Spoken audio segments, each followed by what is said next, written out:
এনেকুৱা এখন যেতিয়া আমি ঘৰ দেখোঁ, আমাৰ সকলোৰে মনবোৰ ভৰি যায়, নহয়নে বাৰু? আহক আমি ঘৰখনৰ ক্ৰমাৎ কাষলৈ আগবাঢ়ি যাবলৈ চেষ্টা কৰোঁ। এয়া উজনি অসমৰ এখন ঘৰ। এই ঘৰবোৰ এতিয়াতো নোহোৱাই হ'ল। আপুনি মই সকলোৱে এই ঘৰ দেখিলে নষ্টালজিক হৈ পৰোঁ। ঘৰখনৰ সন্মুখত এডাল বৃহৎ মৰা গছৰ গুৰি দেখিবলৈ সক্ষম হৈছে। এই গছডাল বোধকৰোঁ ৩০০ বছৰীয়া পুৰণি বুলি তেওঁলোকৰ বিভিন্নজনে জনায়। গছডালৰ ডাল পাত সকলো কাটি লৈ যোৱা হ'ল। গছডাল আচলতে নিজে নিজে বাগৰি পৰিছিল।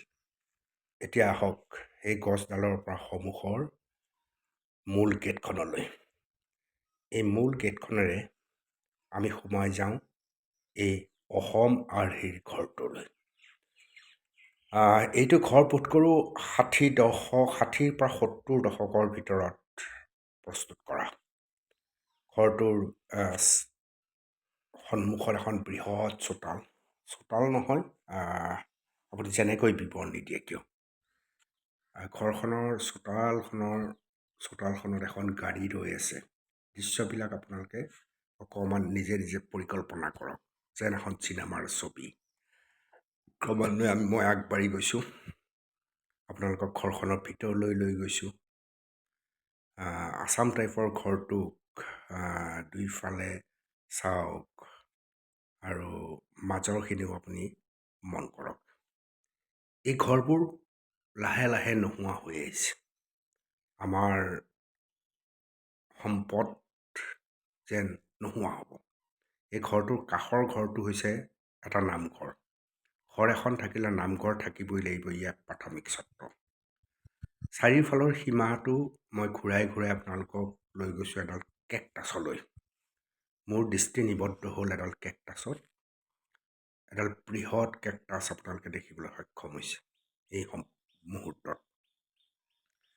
এই কেকটাছডাল ঘৰৰ একেবাৰে আৰম্ভণিৰ ভেটিৰ ওপৰলৈ মই চালোঁ এইবাৰ।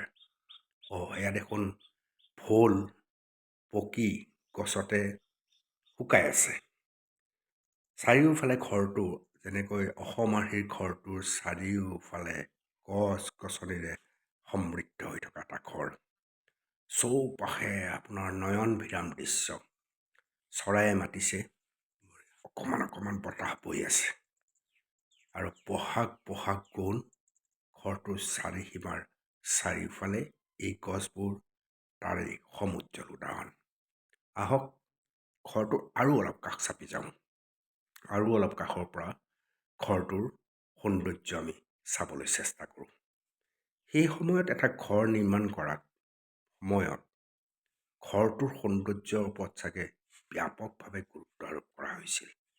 সেইবাবে সেই ঘৰবিলাক আপুনি দেখিলে তাৰ দৃষ্টিনন্দন ৰূপ এটা মনলৈ নিজে নিজে আহি যায়। বগা চন্দন এজোপা ঘৰটোৰ একেবাৰে কাষতে, টাবত ফুল ৰুইছে আৰু ঘৰটো ক্ৰমান্বয়ে নিজৰ ঐতিহ্য অক্ষুণ্ণ ৰাখিবলৈ চেষ্টা কৰিছে। ঘৰটো দেখিলে এনেকুৱা লাগে হয় কোনোবা জমিদাৰৰ ঘৰ, নহয় কোনোবা বিদ্যালয়ৰ প্ৰধান শিক্ষকৰ ঘৰ।